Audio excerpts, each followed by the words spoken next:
Grammy-winning country group Lady Antebellum is changing its name to Lady A, saying they regret not taking into consideration the word's associations with slavery.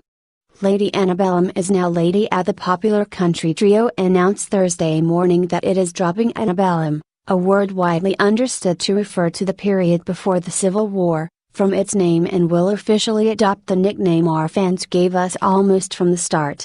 When we set out together almost 14 years ago, we named our band after the Southern antebellum-style home where we took our first photos, the group wrote in a message posted on social media.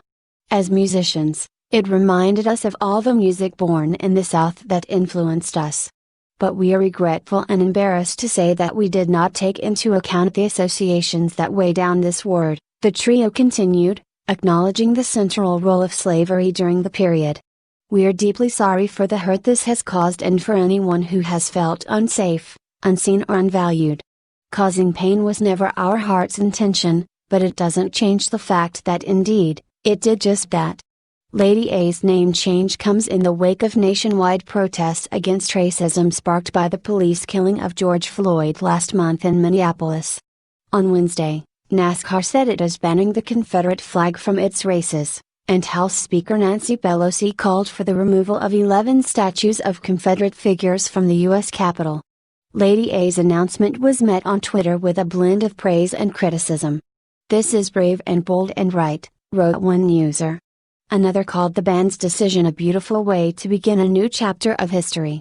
Mickey Guyton, one of the few high-profile black artists in mainstream country music, responded to the band's tweet with a series of heart emojis. But others called the decision insane and ludicrous, while some wondered whether country acts like the Dixie Chicks and Florida Georgia Line would be compelled to change their names too.